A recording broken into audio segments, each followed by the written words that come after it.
when my mother told me, you talk too much in class, you're disturbing other people, so write me stories. And I could just do that. I was like, oh.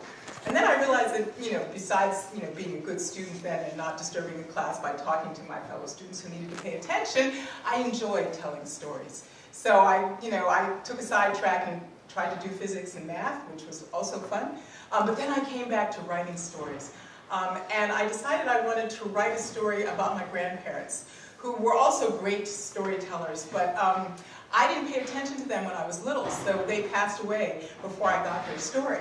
But I decided to research that period. So this book takes place in the 1890s and the early part of the 20th century, my grandparents' time, and I'm trying to tell a story to bring them to life, for me as well as the rest of the world.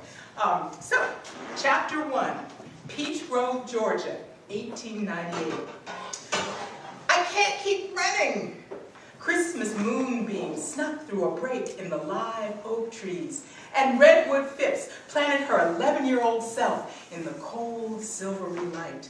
Long legs and all, she was bone-tired. Big brother George, her teary cousins, and wild-eyed grown-ups were leapfrogging through grandmother oaks, much wider than they were tall, and so tangled up in one another could have been a square mile of one tree.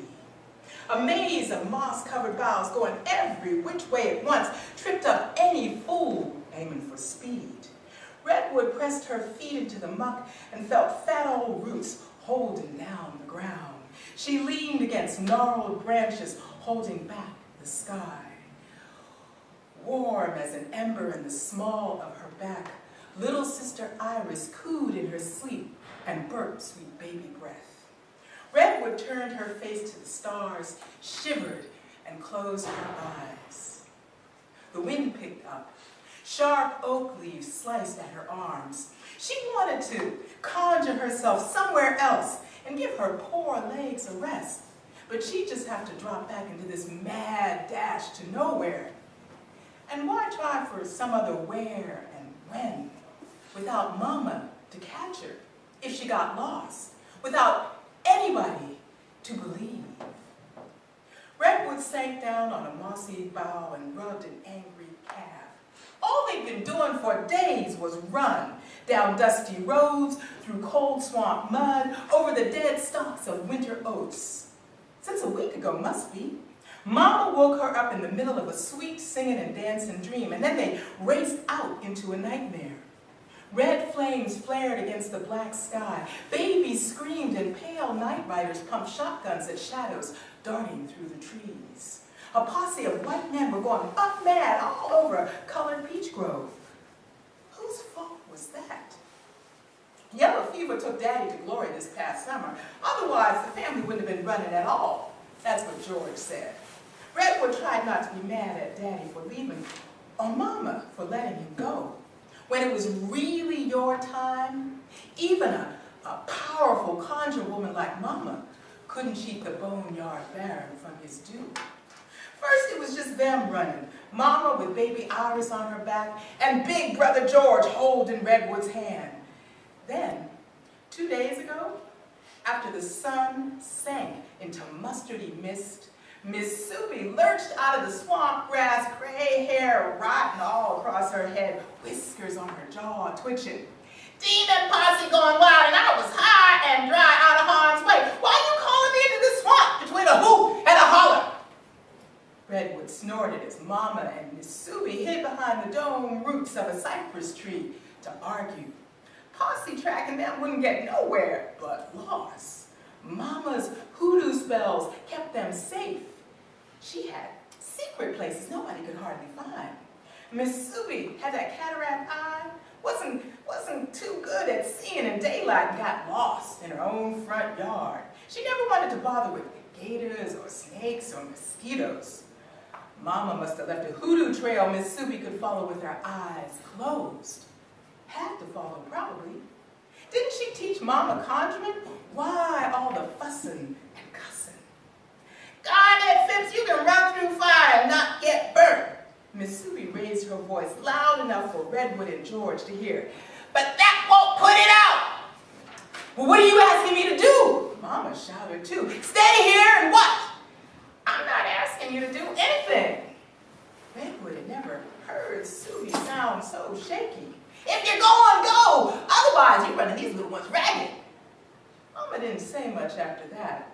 She hugged and kissed Iris and Redwood and then fixed them in her eyes. But when it came to George, he pretended he was too grown for Mama, still loving him like her baby. I'm 16, New Year's Day, 1899, a man now, ain't I? Why we been running in circles? What you plan to do now? Mama glared at George, but he kept right on. Why can't you tell me what's what? Can't nobody tell you what's what. All the mad drained out of Mama's eyes. You gotta figure that for yourself. Mama hugged him hard, and he didn't want to let her go. She pulled away. Y'all watch over each other, you hear me? She squeezed Redwood's hand till it hurt. Keep a lookout. Subi, for my children, keep a lookout.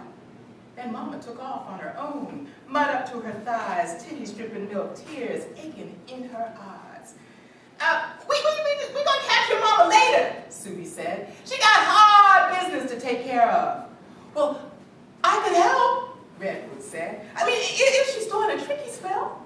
Subi didn't answer right off. No, we need you to stay with us.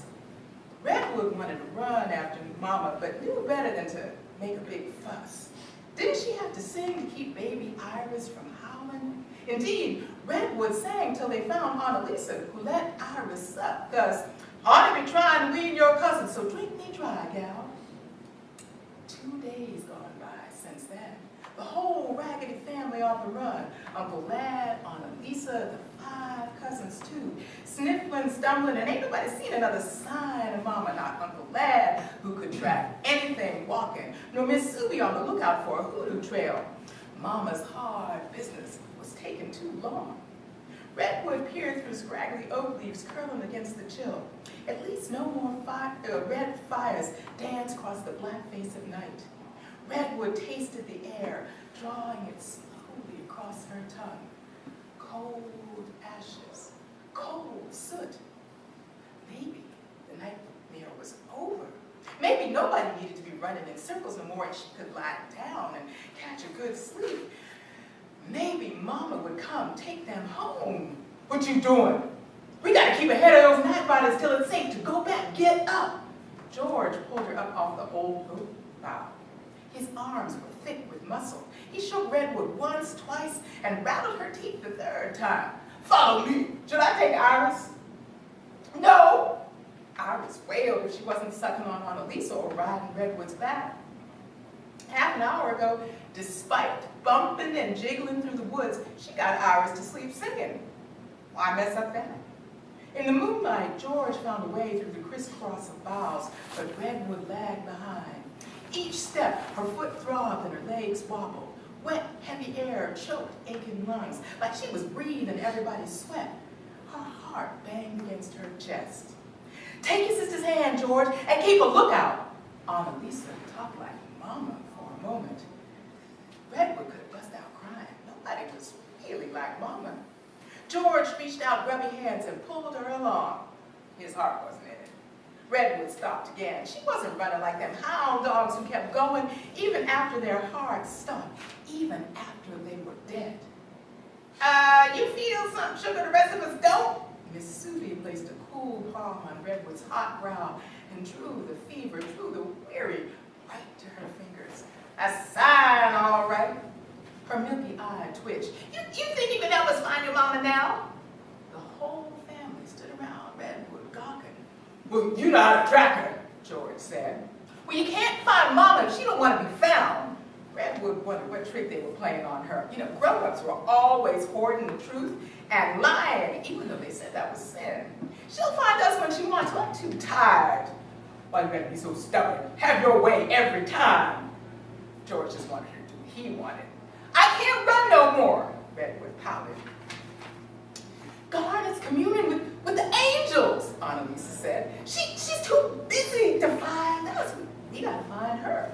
Miss Subi scowled, but her rough palms on Redwood's cheeks pressed strength right into her. George is right. God don't hide from you. Now we follow you, child. Go how fast you go. We counting on you. everybody nodded, even George. Sylvie wasn't one to sneak in the back door. She just spoke, plain and true.